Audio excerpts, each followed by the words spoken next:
और corporate connection में अब हम बात करेंगे अनुपम रसायन की। और 1984 में बनी कंपनी जो है स्पेशलिटी केमिकल बनाने में देश की लीडिंग कंपनियों में से एक है और आज कंपनी के नतीजे भी आए हैं।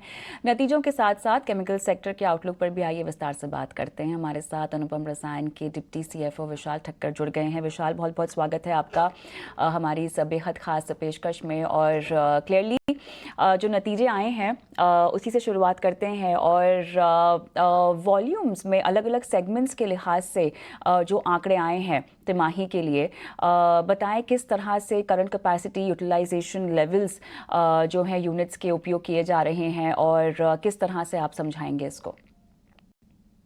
गुड आफ्टरनून कविता जी, और धन्यवाद आपने हमको हमारे आपके चैनल पे लिया। और अगर हम बात करें हमारे परफॉर्मेंस की बात करें अगर ये क्वार्टर पे, तो ये क्वार्टर में अगर आप देखेंगे तो हमने 320 करोड़ का स्टैंडर्ड ऑन रेवेन्यू और 394 करोड़ का कंसोलिडेटेड रेवेन्यू हमने दर्ज किया है। और अगर मार्जिन की भी बात करें तो हमने हमारे मार्जिन 29.5% स्टैंड अलोन पे और 28% के आसपास हमारा रहा है consolidated revenue.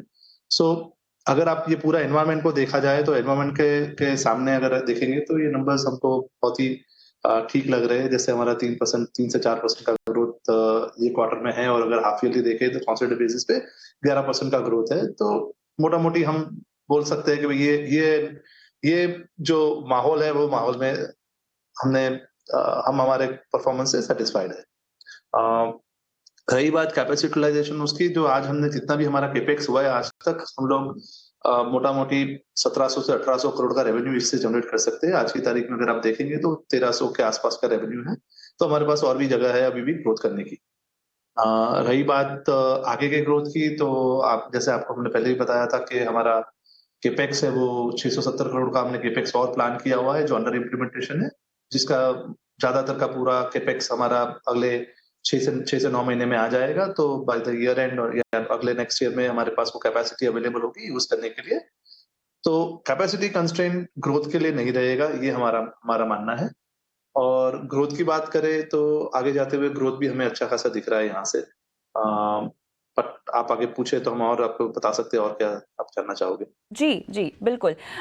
Raw material prices को लेकर सवाल पूछने हैं जहां पर कमी आती हुई दिखाई दी है आपके कारोबार को लेकर। और ओवरऑल अगर हम प्राइस सस्टेनेबिलिटी की बात करें करंट मार्जिन्स को मेंटेन करने के लिए, इसको लेकर क्या रणनीति होगी आपकी? हाँ, तो देखिए ये बात आपकी सही है कि प्राइस अभी करेक्ट हो ही रहे हैं और रॉ मटेरियल प्राइसेस और कम होते हुए दिख रहे हैं आज की तारीख में।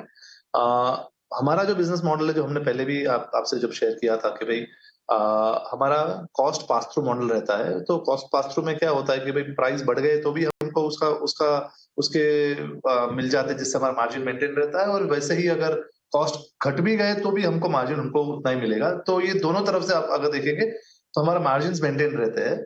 तो उसका अगर आप अगले पिछले 8 क्वार्टर्स का या 10 क्वार्टर का, 12 क्वार्टर का भी आप अगर रिजल्ट्स देखेंगे, जब प्राइस बढ़ रहे हैं तभी हमारा मार्जिन 26 से 28% के आसपास रहता था।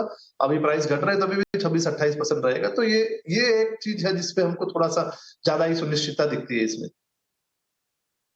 जी, बहुत बहुत धन्यवाद आपका, समय निकाला और तमाम मुद्दों पर बात की, दर्शकों का मार्गदर्शन किया। धन्यवाद।